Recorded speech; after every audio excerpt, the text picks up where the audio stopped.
गणित भी कैसा महान विषय है ना। ऋण और ऋण मिल जाए तो धन बन जाते हैं, परंतु अंक गणित और जीवन के गणित में बड़ा अंतर है। बुरे से बुरा मिल जाए तो कभी अच्छा सिद्ध नहीं हो सकता। यदि दो बुरे संधि करें तो वो अधिक भयंकर सिद्ध होते हैं।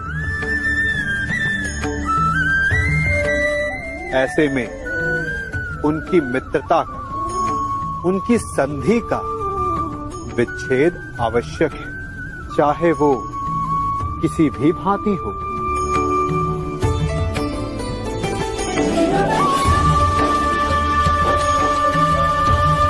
यदि खूंटा धरती में फंस जाए तो सदा खूंटे पर प्रहार नहीं करते, कभी कभी धरती को भी खोदना पड़ता है। इसीलिए श्रेष्ठ यही है कि संधि करने से पूर्व विचार कर लिया जाए। यदि परिणाम भयंकर दिखे तो उससे उसका विच्छेद कर दिया जाए।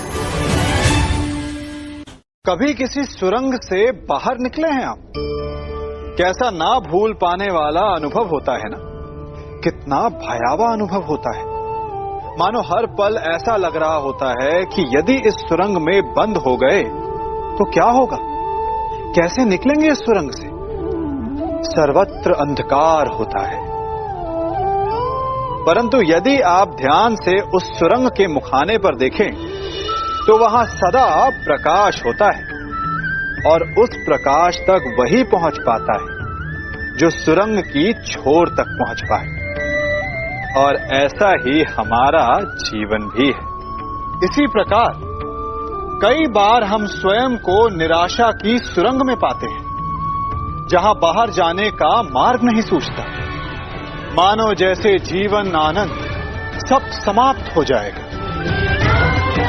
परंतु ऐसी परिस्थिति में ठीक उस सुरंग की भांति इस निराशा को समाप्त करने वाला आशा का प्रकाश उसे ही मिलता है जो निरंतर आगे बढ़ता रहे। यदि आपके जीवन में कभी भी निराशा आए, कोई भी समस्या आए, तो उसका समाधान है निरंतर प्रयत्न करते रहना। प्रयत्न करते रहिए, आपको सफलता अवश्य मिलेगी। हम सभी प्रतिदिन अपना कार्य करते हैं, तो कभी कुछ अधूरा रह जाता है, तो कुछ भूल हो जाती है, कभी कुछ हानि हो जाती है, और फिर उस भूल, उस हानि के अनुभव की पीड़ा तले हम दब जाते हैं। अब आप लोग कहेंगे कि ऐसा होना तो स्वाभाविक है। यदि ऐसा है तो तनिक सूर्य की ओर देखिए। वो प्रतिदिन अंधकार से लड़ता है और हर रात्रि के पश्चात एक नई ऊर्जा, एक नए तेज के साथ उदित होता है। तो क्यों ना आप भी अपने जीवन की बीती पुरानी बुरी बातों को भुलाकर अपना प्रत्येक दिन नई ऊर्जा, नए जीवन की तरह प्रारंभ करें। विश्वास कीजिए, आपका जीवन सरल हो जाएगा और आनंददायी भी। मनुष्य जीवन की परीक्षा में सफल होने के लिए क्या नहीं करता। वो परिश्रम करता है, दौड़ भाग करता है, और ये सब करने के पश्चात भी जब उसका काम नहीं बनता तो वो नकल करता है ना। तनिक लौटिए अपने बचपन में, स्मरण कीजिए अपने बचपन की स्मृतियों का। क्या स्मरण हुआ? विद्यालय में जब आप परीक्षा देने जाते थे तो क्या होता था? आप ना सहे, परंतु कोई ना कोई सफलता पाने के लिए नकल करता ही था और उत्तीर्ण भी हो जाता था, है ना। परंतु जीवन की परीक्षा ऐसी नहीं होती। नकल करने वाला सफल नहीं होता, कारण विद्यालय में सबके प्रश्न पत्र एक होते थे, परंतु जीवन के प्रश्न पत्र और उनकी कठिनाई सबके लिए भिन्न होती, तो निश्चित रूप से उनके उत्तर भी भिन्न होंगे ना। इसलिए यदि आपको जीवन में सफलता पानी है तो नकल ना कीजिए, स्वयं के प्रश्नों का उत्तर स्वयं ढूंढिए और सफलता आपकी ही होगी। जीवन में सभी केवल सफल होना चाहते हैं, केवल विजय चाहते हैं। कोई भी पराजित नहीं होना चाहता, कोई भी असफल नहीं होना चाहता, कोई भी नहीं चाहता कि उसके प्रयास व्यर्थ जाएं। यदि एक दृष्टिकोण से देखा जाए तो ये उचित भी है, परंतु असफलता में भी एक अच्छी बात छिपी होती है। कैसे? मैं बताता हूं। सफलता आपका परिचय संसार को देती है। विजय के पश्चात संसार आपको जानने लगता है और असफलता आपका परिचय संसार से करवाती है। पराजय के पश्चात आप अपने जीवन को जानने लगते हैं। इसलिए सफलता और असफलता से घबराए नहीं। यदि आपकी सोच सकारात्मक रहेगी तो यही असफलता, यही पराजय आपको और अधिक शक्तिशाली बनाकर प्रस्तुत करेगी और जीवन में विजयी बनाएगी। कभी हमें लगता है कि हमारे अपने, हमारे हितैषी, हमारे माता पिता को हमारे मन की बात ही नहीं समझ आ रही, जैसे उन्हें हमारे हर कार्य में, हर निर्णय में खोट दिखाई दे रहा हो। और ऐसे में हम कर बैठते हैं विद्रोह। ऐसी अवस्था में हमें वही अच्छा लगने लगता है जो हमारी मन की बातों का समर्थन करे। हम उसे ही अपना हितैषी समझ लेते हैं।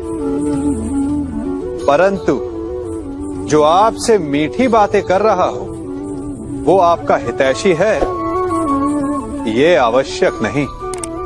कुछ विषैले फूल बड़े सुंदर दिखते हैं, कुछ विषैले फल असाधारण रूप से बड़े स्वादिष्ट होते हैं, और ये भी आवश्यक नहीं कि हमारे रोगों का निदान करने वाली औषधि सदा मीठी हो।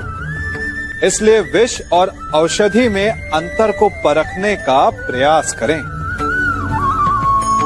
हो सकता है जो आपके हित की बात कर रहा हो वो आपको संकट के गर्त में ले जा रहा हो। बात बात पर आवेश में ना आए। हो सकता है कि आपके माता पिता की कड़वी बातों में आपका ही हित छिपा हो। और माता पिता को भी प्रयास करना चाहिए कि यदि उनकी संतान अनुचित निर्णय ले रही है तो उसके अनुचित होने का भान प्रेम से करवाएं, दबाव और शासन से नहीं। क्योंकि कभी कभी कटु शब्द और कटु वचन अनुचित निर्णय को और पक्का कर देता है। व्यक्ति कब सफल हो कब असफल, कब हानि हो कब लाभ, कब विजय मिले कब पराजय, ये सब किस पे निर्भर करता है? अत्यधिक लोग कहेंगे परिस्थिति पर, और उचित भी है। यदि बाहर वर्षा का वातावरण हो तो बाहर वस्त्र कैसे सुखाए जा सकते हैं? यदि चक्रवात का वातावरण हो तो नैया कैसे पार कराई जा सकती है? किंतु यदि मैं आपको वास्तविक सत्य बताऊं तो असफलता का कारण परिस्थिति नहीं है, उस परिस्थिति को स्वीकार कर लेना। हर एक के जीवन में ऐसे प्रसंग अवश्य आते हैं जब हम चाहते हैं किंतु परिस्थिति को बदल नहीं पाते। परिस्थिति को बदलना असंभव हो जाता है। ऐसे में उपाय एक ही है, परिस्थिति को नहीं, मनस्थिति को बदलें। फिर देखिए सब कुछ शुभ होगा, क्योंकि यही मनस्थिति आपके जीवन का सबसे बड़ा संबल, सबसे बड़ा सहारा है। देखिए अपयश, असफलता हर एक के जीवन का भाग है ही है, किंतु आपको निरंतर प्रयास करते रहने होंगे। पुनः खड़ा होकर आगे बढ़ना होगा, तभी सफलता मिलेगी। यदि इतना सरल होता सफलता पाना तो हर कोई सफल होता। क्यों? राधे राधे।